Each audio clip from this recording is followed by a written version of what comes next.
ну не буду говорить, победили Чернобыль, но мы по мордасам ему надавали сильно. Уже 12 мая 1986 года было госпитализировано 10 198 человек. Мы все равно будем жить на этих полесских землях. Сделаем все, чтобы вернуть территории для безопасной жизни и труда. Не лезьте туди. Не треба порушати усі закони радіобіології, усі закони фізики. Не треба туди лізти.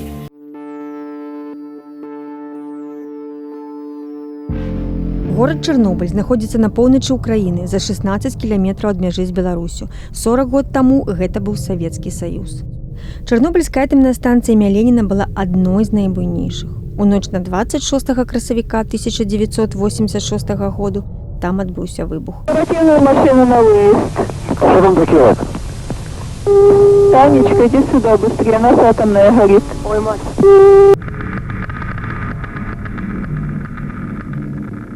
У эпіцэнтры наступстваў апынулася Беларусь. Гэта гісторыя не толькі пра самую страшную тэхнагенную катастрофу. Гэта гісторыя пра тое, як маўчанне становіцца часткай вялікай трагедыі.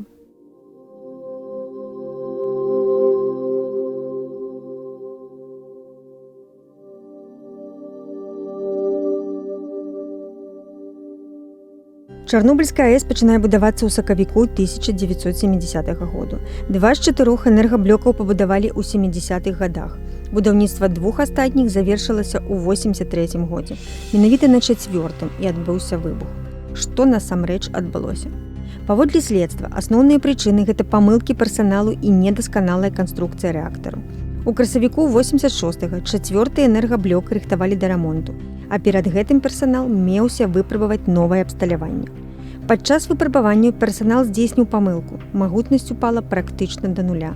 Выключэнне рэактара пагражае зрывам выпрабаванню, таму дзяжурныя адключылі ўсю аўтаматыку і вывелі 95% стрыжняў з актыўнай зоны рэактара.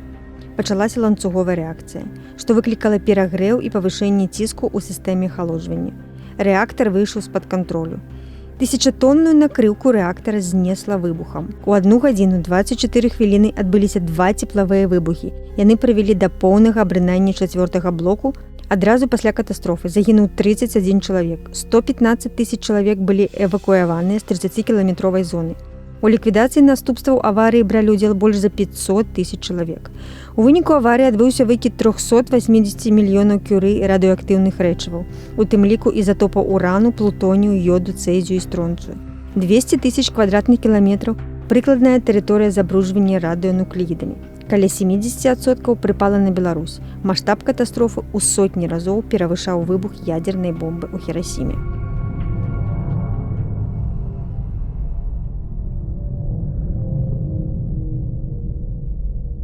Але не менш страшнае пачалося пасля. Маўчанне, якое спарадзіла новыя ахвяры. Пасля аварыі на ЧАЭС савецкія ўлады маўчалі некалькі дзён. 28 красавіка Швецыя першай фіксуе рост радыяцыі. І толькі праз амаль 3 дні савецкае тэлебачанне прызнае, адбылося здарэнне. От Совета министров СССР. На Чернобыльской атомной электростанции произошла авария. Поврежден один из атомных реакторов. Принимаются меры по ликвидации последствий аварии. Пострадавшим оказывается помощь, создана правительственная комиссия. У той жа час вашынгтонскія аналітыкі атрымалі здымкі Чарнобылю з магутнага амерыканскага выведнага спадарожніка. Яны былі шакаваныя, калі пабачылі, што з рэактара сарваны дах, а ўнутры нешта гарыць і дыміцца. Першыя савецкія фотаздымкі Чарнобыльскай катастрофы перад публікацыяй прайшлі цэнзуру. З іх знік дым.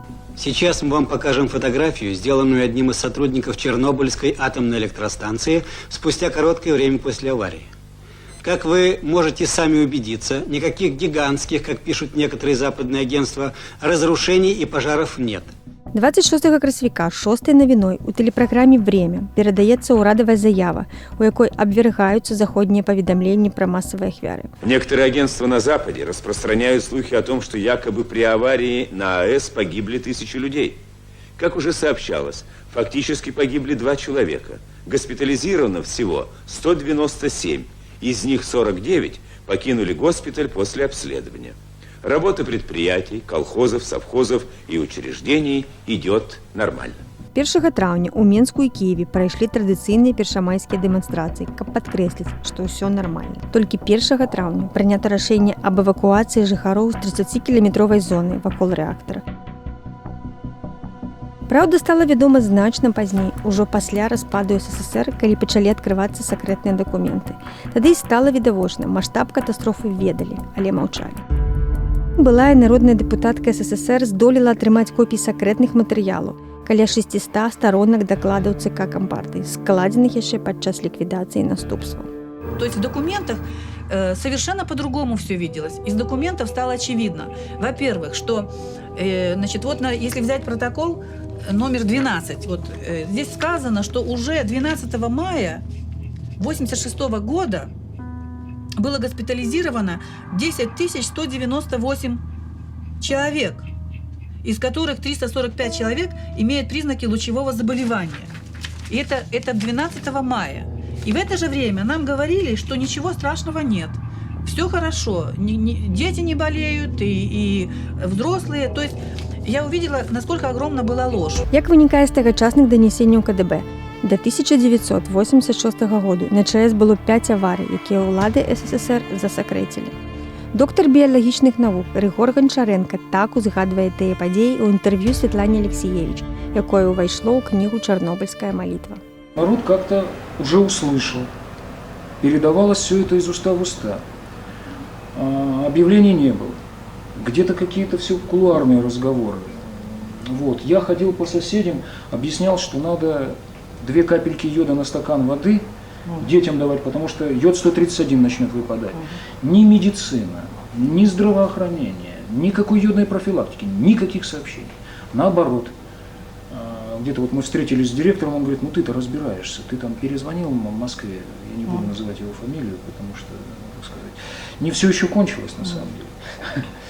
Вот, мне детей вывозить, вот ты мне скажи, ты же разбираешься, детей отсюда вывозить, я уже вот старшую вывез, а младших, я говорю, ну если есть возможность потихоньку, пока паника не началась, вывозить. С другой стороны, в обком вызывают, говорят, что все в порядке, ничего нет, все отлично, понимаете? Вот ощущение, например. Я говорю, если есть возможность, вывезите. Пасля Чарнобыльскай аварыі колькасць выпадкаў раку шытападобнай залозы ў дзяцей у Беларусі рэзка вырасла.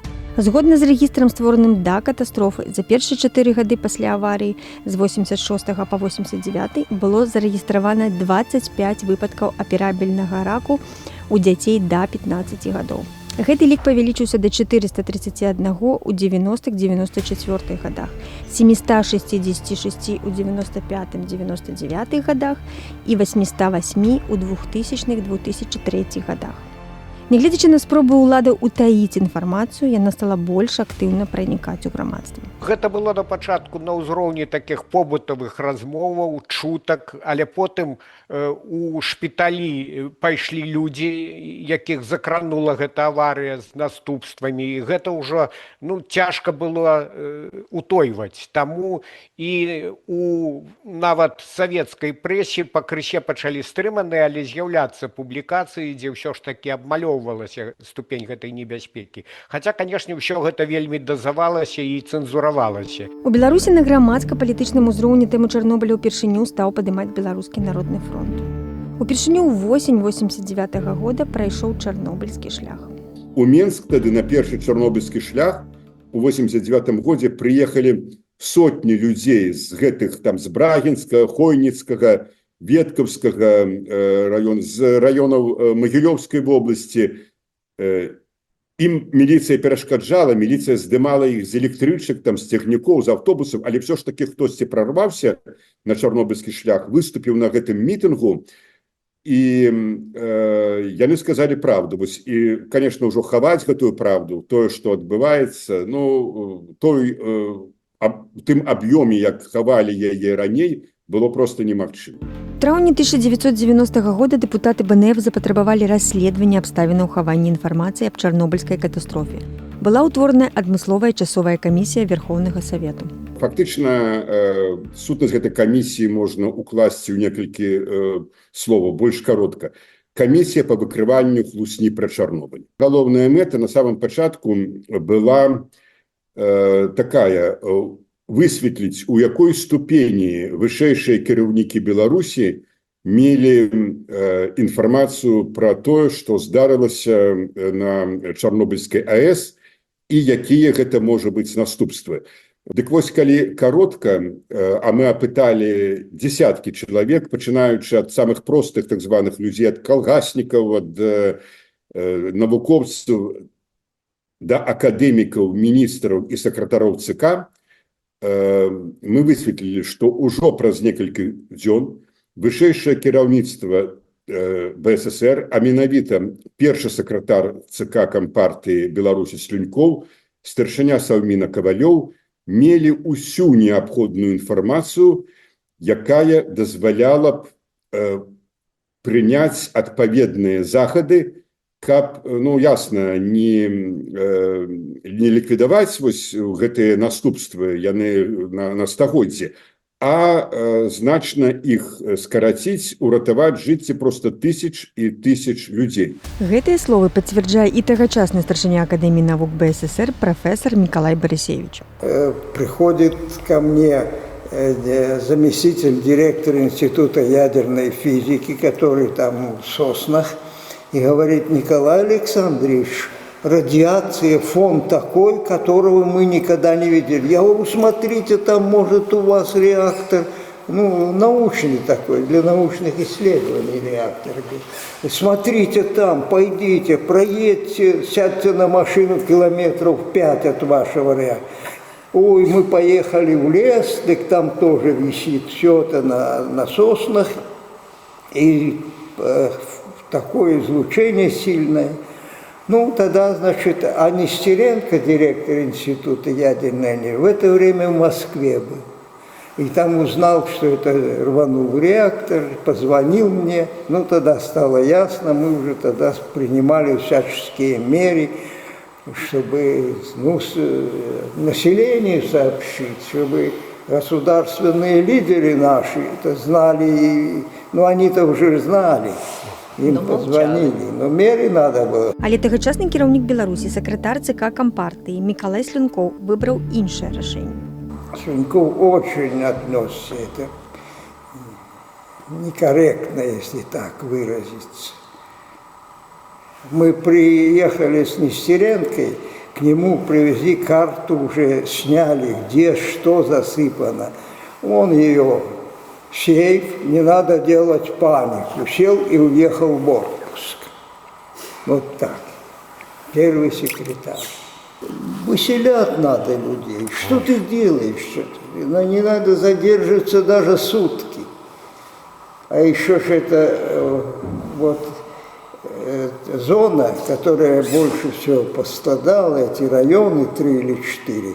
Я там депутатом СССР был, я уехал туда, приезжаю, а там конфеты производят, на полу стоят, и в ящиках, и пыли. Что вы делаете, прекращайте. А я же не имел права дать команду выселять. Куда выселять? Это уже с Москвы команда, уже надо было машины, надо было место. Решить, куда, какую деревню отселить. Ну, это я год воевал с радиацией.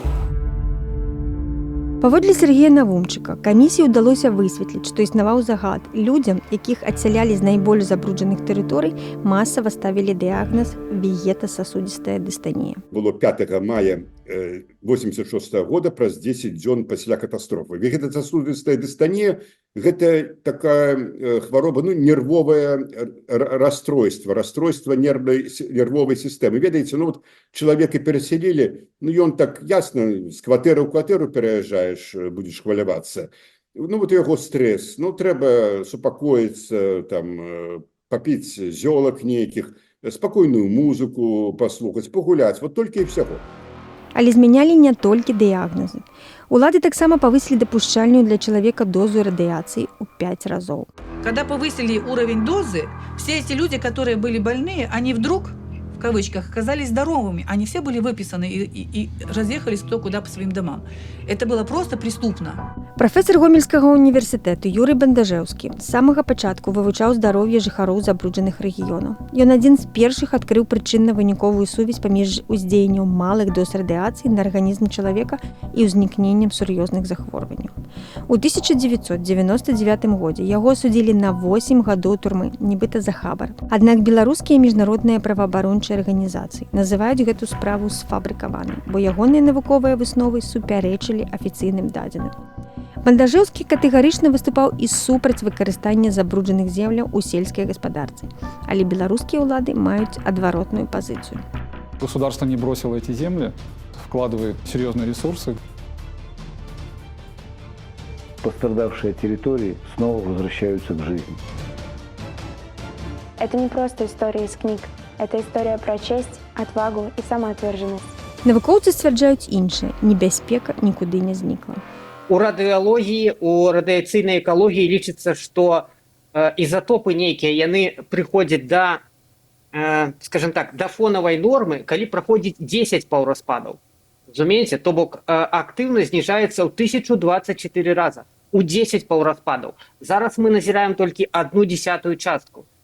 То бок, умоўна кажучы, мы ў самым пачатку таго, каб поўнасцю пазбавіцца ад тых выкідаў чарнобыльскіх цэзіевых і стронцый. Александр Лукашенко ад самага пачатку свайго кіравання актыўна прасоўвае палітыку вяртання забруджаных тэрыторый. 2/3 загрязненных земель страны пришлось на Гомельщину. Мы все равно будем жить на этих полесских землях. Сделаем все, чтобы вернуть территории для безопасной жизни и труда. Скарачэнне забруджаных зон не пра экалогію, а пра рашэнне чыноўнікаў, кажуць навукоўцы. Гэта нікуды не выпарылася. Просто вось фон ён фармальна праскочыў ніжэй усталяванай бюракратамі нормы. І, напрыклад, там з 1,1 кюры стало 0,99. Все. І зямля адным росчыркам пяра як бы становіцца з бруднай, ператвараецца ў чыстую. З гэтымі землямі можна рабіць толькі адно – пакінуць іх, як яны ёсць. Хай там расце лес, хай там фармуюцца нейкія новыя, не кранутыя чалавекам антропагенным уздзеяннем біяцэнозы.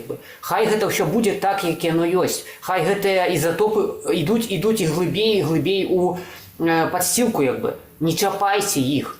Не чапайце іх, хай там будзе запаведнік. У гэтым сэнсе як бы ілюстратыўная гісторыя Фукусімы, якія не пачалі гэта разворваць, не пачалі. Яны зразумелі, што вось гэта падніманне зямлі забруджанай і фасаванне яе ў мяшкі, гэта памылка. Яны пакінулі гэты палігон так, як ён ёсць. І выкарыстоўваюць зараз для выпрабавання роботаў і дронаў там як бы. Не лезьце туды. Не трэба парушаць усе законы радыёбіялогіі, усе законы фізікі, як бы. Не трэба туды лезці. Чаму ўлады і сёння ідуць шляхам замоўчвання і перагляду чарнобыльскай спадчыны? Эксперты называюць некалькі прычынаў ад палітыкі да эканомікі. Лукашенко сам па сабе савецкі чалавек паводле менталітэту і з яго нагледзішча відаць вось тую лінію, што нічога страшнага, якую яшчэ вось у першыя там тыдні, месяцы пасля катастрофы, дарэчы, слова катастрофа тады таксама забаранялася ўжываць, пра аварыю казалі.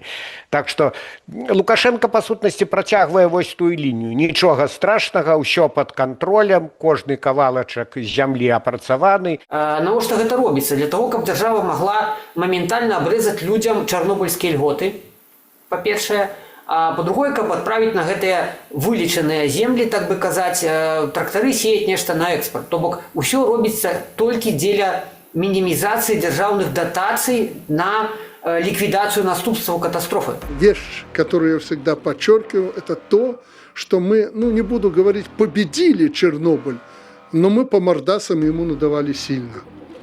То есть мы справились с решением этой задачи.